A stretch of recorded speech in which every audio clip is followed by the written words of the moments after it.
নমস্কার বন্ধু। আজকের ভিডিওটা নিজের সামর্থ্যকে চেনার ও উপলব্ধি করার ভিডিও। বন্ধু, আপনি নিউজ চ্যানেলগুলোতে খুব শোনেন ভারত ওয়ার্ল্ডের 5th লার্জেস্ট ইকোনমি। আচ্ছা, আপনি এই কথাটার মানে কি বোঝেন? মানে বলতে চাইছি, ভারত বিশ্বের পঞ্চম বৃহত্তর অর্থনীতি বলতে আপনি কি বোঝেন? আপনি কি ভাবেন ভারত বিশ্বের পঞ্চম ধনী দেশ?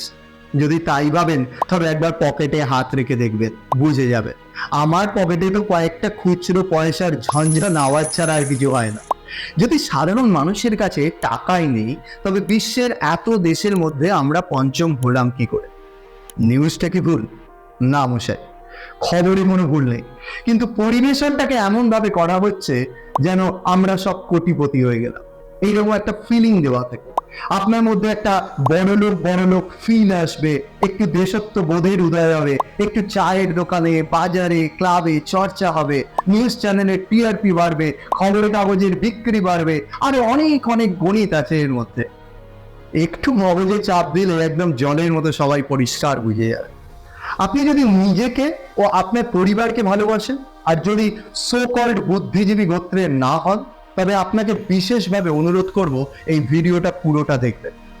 আপনি কোনো রাজনৈতিক দলকে পছন্দ করেন বা না করেন, এতে কোনো বিশেষ রাজনৈতিক দলকে নিয়ে কোনো কথা হবে না। বলবো আপনার বর্তমান আর আমাদের আগামী প্রজন্মকে নিয়ে কথা। চলো আপনাকে একটা ডেটা দেখাই। এই লিস্টে বিশ্বের 10টা বৃহত্তম অর্থনৈতিক দেশের নাম আছে। এখানে পঞ্চম স্থানে ভারতের স্থান জল করছে। ইন্টারেস্টিং ফ্যাক্ট দেখুন, ভারত কানাডা, লন্ডন, ফ্রান্স এই সব দেশের থেকেও আগে। অথচ প্রতি বছর হাজার হাজার ছেলেমেয়ে ভারত ছেড়ে আপনার দেশের থেকে নিচে স্থান পাওয়া দেশে চলে যাচ্ছে। বিদেশ মন্ত্রক বলছে 2023-এ 87,000 মানুষ ভারতের নাগরিকত্ব ছেড়ে 135টা বিভিন্ন দেশে চলে গেছে। বিশ্বের 180টা দেশের মধ্যে পঞ্চম অর্থনীতি হয়েও মানুষ কেন দেশ ছাড়ছে? এর উত্তরটা খোঁজার জন্য এইভাবে ভাবো। বিহার, উত্তরপ্রদেশ, ঝাড়খণ্ড থেকে মানুষ কেন বিভিন্ন রাজ্যে কাজ করতে যায়? বাংলা থেকেও বহু মানুষ ব্যাঙ্গালোর, চেন্নাই, হায়দ্রাবাদে কাজ করতে চলে যাচ্ছে।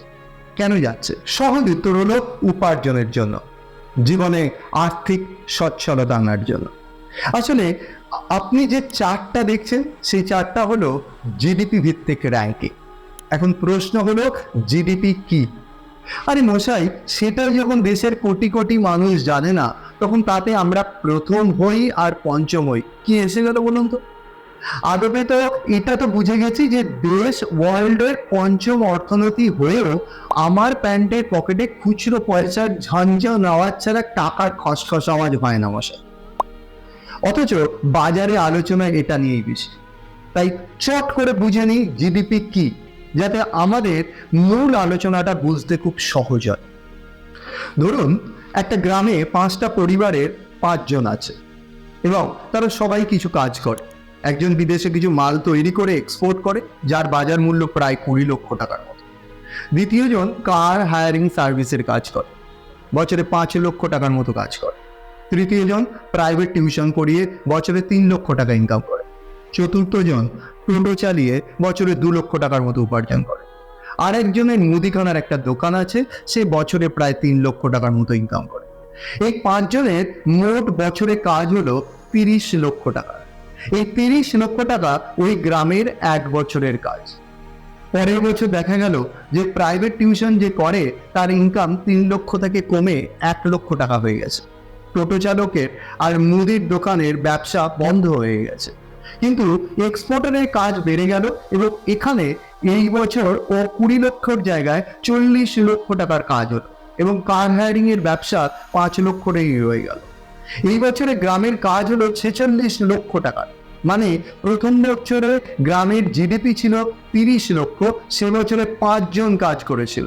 এই বছরে গ্রামের জিডিপি হলো 46 লক্ষ, সেখানে 2 জনের কাজ চলে গেছে, সাথে একজনের ইনকাম কমে গেছে। এটা দ্বারা আপনি আপনার দেশ বা রাজ্যের নিরিখে দেখতে পারেন। এটা বলার অবজেক্টিভ হলো, জিডিপি দিয়ে আপনার, আমার ও দেশের মানুষের প্রকৃত উন্নতি নির্ণয় করা যায় না। কিন্তু নিউজ মিডিয়াটা বিষয়টাকে পরিষ্কার না করে খবরটাকে এমনভাবে পরিবেশন করছে যাতে একটু সেন্সেশনাল রিপোর্ট হচ্ছে এবং যাতে ওদের টিআরপি বাড়ে। এইবার এই চার্টটা দেখুন, আর এই চার্টের এই যে কলমটা দেখছেন, এই কলমটার থেকে আপেক্ষিকভাবে ধারণা করতে পারি আর্থিক সচ্ছলতার জন্য কি পরিমাণে অর্থের প্রয়োজন বা কতটা উপার্জনের প্রয়োজন। যেমন এখানে দেখছেন প্রতি আমেরিকানদের গড় উপার্জন 69 লক্ষ টাকার মতো, কানাডাবাসীদের গড় উপার্জন 46 লক্ষ টাকার মতো। এইবারই দেখছেন যে সব দেশের জন প্রতি গড় উপার্জন এখানে দেখা যাচ্ছে, আর এটা হলো ভারতের 2,36,550 টাকা। এখন যদি বিশ্বের 180টা দেশের জন প্রতি গড় ইনকাম নির্ণয় করি, ভারত কোনখানে গিয়ে পড়বে একটা আন্দাজ আমরা এখান থেকে করতে পারছি। কিন্তু আমার বক্তব্য এটা নয় যে ভারত এর র্যাঙ্কিংয়ে কি আছে, তাই এই লিস্ট নিয়ে আমরা বিশেষ আলোচনা করব না। আমার প্রশ্নটা আরো সহজ। এই যে তালিকায় 2,36,550 টাকা বাৎসরিক জনপ্রতি আর্থিক সচ্ছলতার একটা মাপদণ্ড দেওয়া হয়েছে, মানে মাসে 19,713 টাকা বলা হয়েছে, এই টাকাটা কি আপনি মাসে মাসে উপার্জন করেন আপনার আর্থিক সচ্ছলতার জন্য? Central monitoring Indian economy CMIE ওদের একটা মে 2023 রিপোর্টে বলছে ভারতে মোট কাজ করা মানুষের সংখ্যা 44.19 কোটি।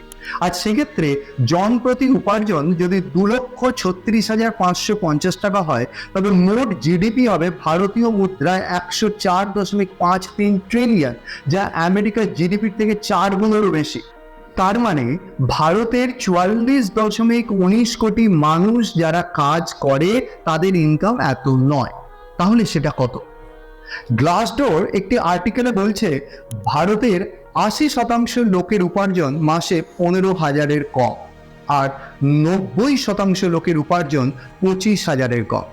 এর মানে আপনি যদি 80 বা 90% ভারতবাসীর মধ্যে হন, তাহলে আপনার দেশের জিডিপি বাড়ানোতে বিশেষ কোনো অবদান নেই, কারণ আপনার উপার্জনে দেশের গড় জনপ্রতি জিডিপিতে বিশেষ কোনো ফারাক পড়ছে না। এর মানে আর্থিক সচ্ছলতার নিরিখে ভারতের দুটো ভাগ, এক ভাগে দেশের 90% মানুষ আর এক ভাগে দেশের 10% মানুষ। এবার একটু এই 10% মানুষের কথা শুনুন। এই 10% মানুষের মধ্যে যারা 1,000 কোটির ওপরই উপার্জন করে তারা কতজন বলুন তো? 1319 জন। আর গত 5 বছরে এদের উপার্জন 76% বৃদ্ধি পেয়েছে। আর 276 জন এমন আছে যারা এই 1,000 কোটি ইনকামের খাতায় প্রথমবার স্থান পেয়েছে। এটা বলছি গত 5 বছরের কথা। মানে করোনার সময় যখন ঘর থেকে আমরা বেরোতে পারছিলাম না, বহু মানুষ তার কাজ হারিয়ে সরকারি ত্রাণের মুখাপেক্ষা হয়ে বসেছিলাম, করোনার রোগী নিয়ে হাসপাতাল থেকে হাসপাতালে মানুষ দৌড়াচ্ছিল, সর্বত্র হাহাকারের একটা চিত্র মনে পড়ছে। সেই সময় এনাদের মুনাফা লাফিয়ে লাফিয়ে বেড়েছে। কি বুঝলে? এবার বলবো এই 500 কোটির কথা। ইনকাম ট্যাক্সের একটা রিপোর্ট অনুযায়ী 589 জন এরকম রয়েছেন যাদের 500 কোটি টাকার ওপরে ইনকাম রয়েছে।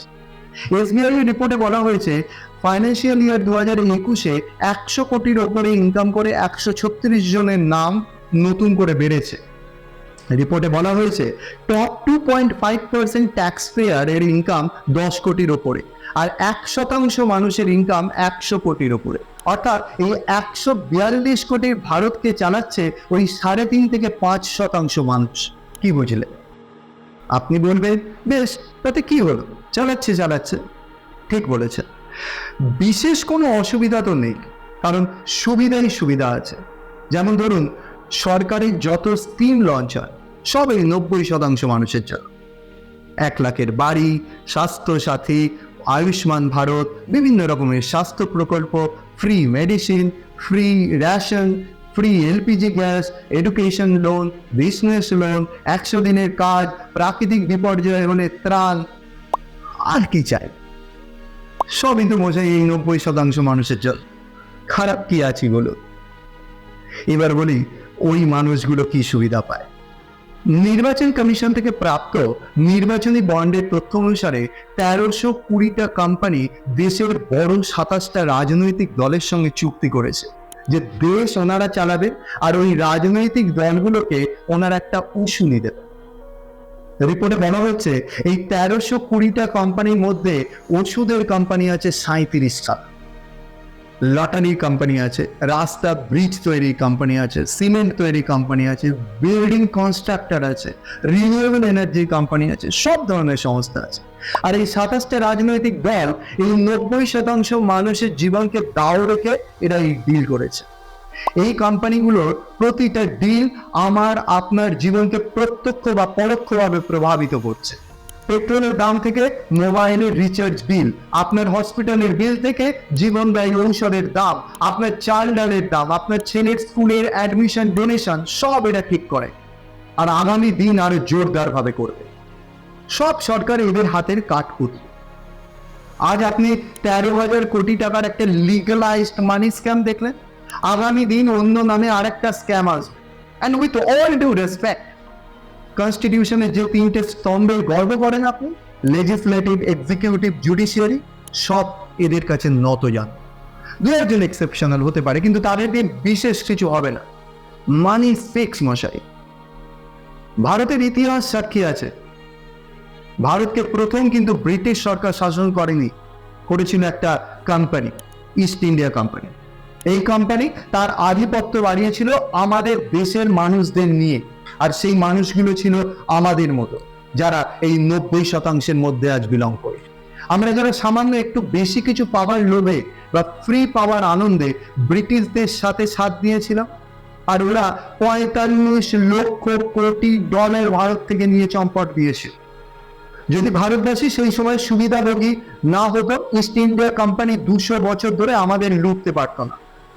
আমাদের লোক দিয়ে আমাদের দেশে জালিয়াতি বাগ করে 10,000 মানুষকে নির্বিচারে ঠান্ডা করে গুলি করতে পারত না।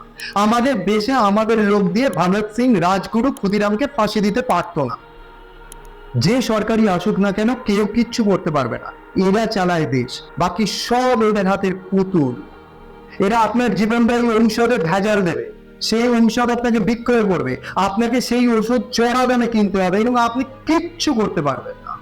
দ্য ওয়ারের একটা রিপোর্ট বলছে, ভারতের দুটো বৃহত্তর ফার্মা অ্যাসোসিয়েশন গভর্নমেন্টকে ড্রাগ পলিসি ও প্রাইসিং রিভাইজ করার জন্য ফোর্স করে, যাতে তারা ওষুধের দাম বৃদ্ধি করতে পারে আর সাবস্ট্যান্ডার্ড মেডিসিনগুলো আমাদের খাওয়াতে পারে।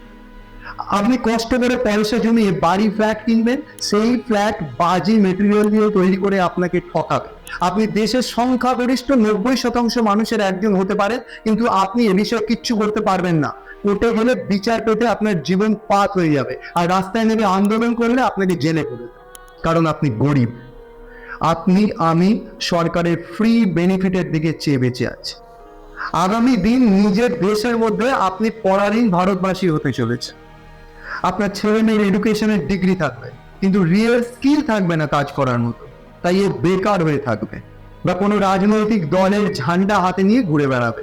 কেন বললাম?